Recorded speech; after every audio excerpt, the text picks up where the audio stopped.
13 फरवरी 1980 को 8 साल का ब्रायन इंग्राम अपनी फैमिली के साथ कोलंबिया नदी के किनारे टीना बार पर पिकनिक मना रहा था। वो आग जलाने के लिए गड्ढा खोद रहा था, तभी अचानक उसको नोटों के बंडल मिलते हैं जो लगभग $5,800 थे। वो नोटों के बंडल पहले तो उसके परिवार वालों को साधारण लग रहे थे, क्योंकि वो नोट काफ़ी सड़ चुके थे और उन पर लगे हुए रबर बैंड भी काफ़ी सड़ चुके थे। सबसे बड़ा झटका तो तब लगा जब FBI ने उनके सीरियल नंबर चेक किए। जांच में पता चला कि यह तो वही नोट है जो साल 1971 में DB कूपर को दिए गए थे। पूरी दुनिया हिल गई, क्योंकि 1971 से 1980 तक 9 साल बीत चुके थे। इन 9 सालों में कूपर से संबंधित पहली बार कोई फिजिकल एविडेंस मिले थे। तो आइए जानते हैं इस पूरी कहानी को, कौन था DB कूपर और वो नोट वहाँ कैसे आए और क्या था उन सीरियल नंबर का असली राज। आइए कहानी को जानते हैं। 24 नवंबर 1971 को अमेरिका में लोग छुट्टियां मना रहे थे, इसलिए एयरपोर्ट बेहद व्यस्त थे। ये बात है लगभग 2 बजे की। पोर्टलैंड एयरपोर्ट पर एक आदमी आता है जिसका ड्रेस कोड एक बिजनेसमैन जैसा था, जिसने ब्लैक सूट पहना हुआ था, जिस पर ब्लैक टाई लगाई हुई थी और ब्लैक चश्मा लगाया हुआ था।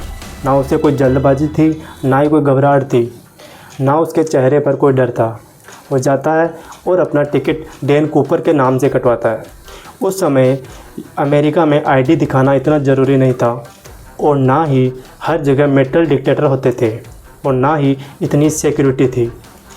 वह टिकट कटवाने के बाद फ़्लाइट बोइंग 727 की सबसे पीछे वाली सीट नंबर 18C पर बैठ जाता है। वहाँ पर बैठने के बाद लगभग 2:50 पर फ़्लाइट पोर्टलैंड से सिएटल के लिए उड़ान भरता है। अब उस फ़्लाइट के अंदर 36 पैसेंजर थे और 6 क्रू मेंबर थे। जैसे फ़्लाइट उड़ान भरा, उसके कुछ ही समय बाद डैन कूपर एक फ़्लाइट अटेंडेंट को एक नोट देता है जिसके अंदर कुछ लिखा होता है।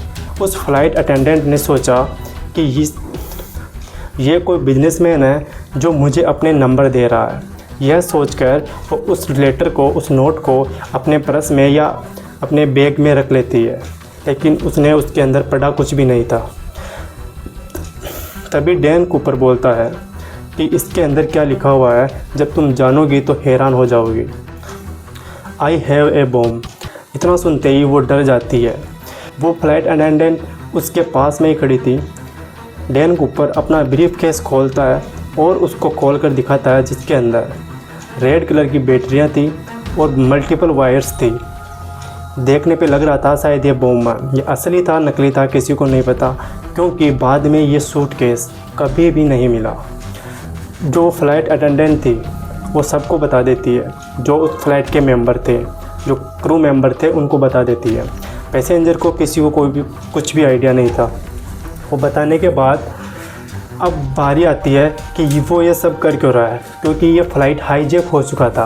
अब वो ये सब क्यों कर रहा है ये, जब उसको पूछा गया तो वो बताता है कि $2 लाख चाहिए और 4 पैराशूट चाहिए। फिर क्रू मेंबर्स वहाँ पे सिएटल में बताते हैं तो वहाँ के अधिकारी FBI सब एक्टिव हो जाते हैं। और डैन कूपर की एक बात सबको हैरान कर देने वाली थी, क्योंकि उसने किसी भी पैसेंजर को कोई भी नुकसान नहीं पहुँचाया।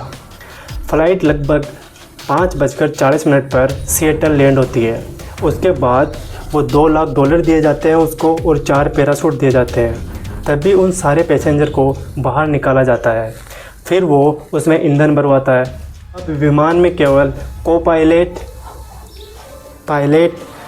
और फ़्लाइट इंजीनियर और एक फ़्लाइट अटेंडेंट टीना मुकलोव थी।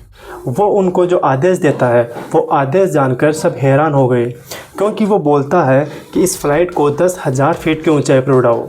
सामान्य तौर पर फ़्लाइट 30 से 40,000 फीट पर उड़ते हैं, लेकिन ये ऊंचाई पैराशूट जंप के लिए बेहद ठीक थी, इसलिए उसने यह बोला और उसने इसकी स्पीड भी काफ़ी धीमी रखी थी। उसके बाद टीना मुकलोव आखिरी इंसान थी जिसने कूपर को देखा था। वो कूपर से बात कर रही थी। उस समय कूपर शराब पी रहा था। यह फ़्लाइट मेक्सिको की तरफ उड़ता है और वहाँ पर जैसे जंगल आता है बिल्कुल अंधेरा था, मौसम ख़राब हो रखा था, तो उस समय वो वहाँ से जंप कर जाता है। जंप करने के बाद फाइटर जेट भी उसका पीछा कर रहे थे, लेकिन वो किसी को नहीं दिखा और आज तक उसका कुछ भी पता नहीं चला वो कहाँ पर गया। कि उसने बोइंग 727 फ़्लाइट ही क्यों चुना, क्योंकि बोइंग 727 में पीछे के साइड सीढ़ियाँ खुलती है 8 बजे से 8:13 तक। यह था इस पूरे वीडियो का और इस पूरी कहानी का ब्लैक होल, क्योंकि इस समय वो टीना मुगलों को आगे भेज देता है और वो पीछे खड़ा होकर दरवाज़ा बंद कर लेता है। उसके बाद उसने पैसे कैसे बांधे वो किसी को कोई आइडिया नहीं है, लेकिन लगभग इस समय फ़्लाइट के अंदर एक झटका महसूस होता है, तो आइडिया लगा कि शायद इसी समय उसने जंप किया होगा। उसके बाद फ़्लाइट रेनो में लैंड करता है। लैंड करने के बाद FBI की टीम तुरंत अंदर जाती है। उनको लग रहा था और उनको उम्मीद थी कि शायद कूपर अंदर ही हो, लेकिन कूपर अंदर नहीं था। विमान के अंदर फिंगरप्रिंट मिलते हैं और उसकी टाई मिलती है। फिंगरप्रिंट का तो कुछ भी पता नहीं चला, लेकिन उस टाई पर लगे हुए टाइटेनियम के कण ये बताते हैं कि इसको स्पेस का नॉलेज था या स्पेस से रिलेटेड कोई काम करता था, उससे जुड़ा हुआ था। FBI ने 2016 में लगभग 50 साल के बाद इस केस को पूरी तरह से डीएक्टिवेट कर दिया था, क्योंकि कोई भी एविडेंस नहीं मिले, इसलिए इसको बंद कर दिया गया।